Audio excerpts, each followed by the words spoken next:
What is up, guys? Eric here from Real Film Reviews, bringing you another movie review, this time for the new John Cena film, Blockers. Blockers is directed by Kay Cannon, stars Leslie Mann, John Cena, Ike Barinholtz, and Kathryn Newton. It tells the story of three high school senior girls and their parent counterparts, and as the girls are going off on their prom night through some sort of maybe uncool spying, the parents find out that the three girls have decided to do a sex pact and all lose their virginity on their prom night.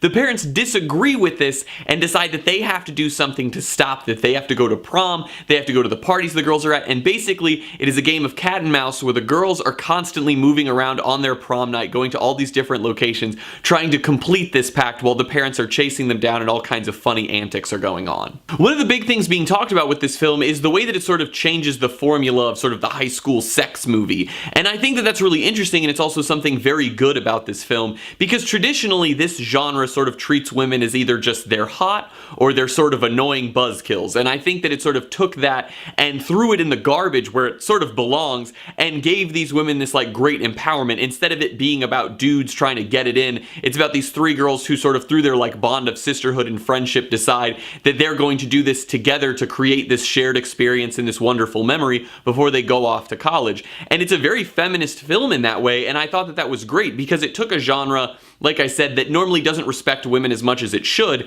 and it really gave them all the respect and gave them the power in the film. And then obviously the stuff between the parents and the kids during the film is very funny, but there are quite a few very heartwarming moments in this film between the parents and their children of just how much these parents really care about their kids and why they're doing what they're doing. And I think that those moments maybe get overshadowed a little bit by the comedy in the film, but it shouldn't be forgotten about because a lot of high school comedies normally sort of leave the parents out of the picture, or the whole joke is that the parents aren't there. And I think the fact that they play such a big role in the movie makes it so you can have some of those very heartwarming scenes. It also definitely has some very unrealistic expectations of what high school is like and the parties and craziness of it all, but it also does have some very relatable moments in it that are very funny if you ever went to parties in high school and sort of those like different experiences, but they're sort of common experiences across many people's lives, and a lot of those added extra comedy to the film. And then along with that, I have to give this film props in the fact that it gives comedy to basically every character.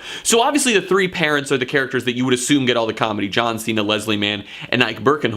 But that's correct. Those three sort of do lean more heavily into the comedy, but the girls are also hilarious in this movie. They have some of my favorite lines in the whole film. One of them does have my favorite line in the whole film, and I think that that's a testament to the writing in the film in that it definitely spread the comedy out. It didn't just say like, all right, John Cena, Leslie Mann, Ike Barinholtz, you three get all the comedy and then everything else isn't as funny. It very much spread it out so that we got heartwarming scenes with both groups, but we also got comedy with both groups. I don't have a ton of really big issues with the film. Most of the problems I have are pretty small. One of them is just a really odd thing that was in the movie, and it's the fact that they used CGI a couple times in the film in very, very weird ways that looked very bad. And it wasn't so much that I was like, oh, why has it got bad CGI? Because it's a comedy, so if it has to use CGI, it's not like I'm expecting Avatar level CGI, but I would expect them to just use practical effects for the things that they used the CGI for, because they weren't like big, crazy things. They were pretty small things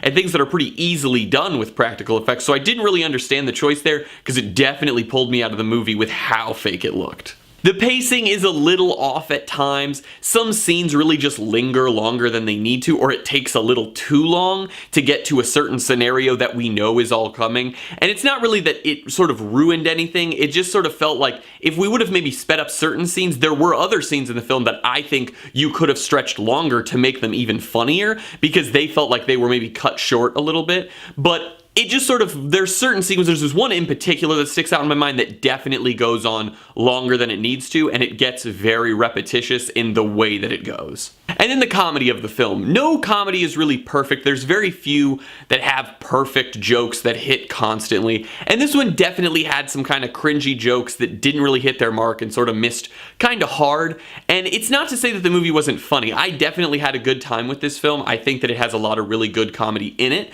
but it wasn't like a barn burner. It wasn't like, this is gonna go down as one of the comedic classics of an era. I think the innovation of this comedy is its strength in that it changed a genre. It's not necessarily the funniest film ever in that genre, but it definitely is worth a watch. I'm gonna give Blockers a B-. It's a solid movie to go watch in theaters with some friends because you'll all have a good time, and then when it ends, you can all talk about stories from your own life. That's what happened. I saw this movie with some friends that I went to high school with and I went to college with, and literally we all walked to the theater. We were like, that was a funny movie. We had a good time with it, and then we all were able to sort of like reminisce about those things, talk about our prom nights and all that stuff. It was a really good time, and I think it's a great movie to watch with friends. Well guys, as always, I'm Eric. If you enjoyed this review, please do like, subscribe, comment down below what you thought of Blockers, share everything we do here on Real Film Reviews, and hope to see you guys later.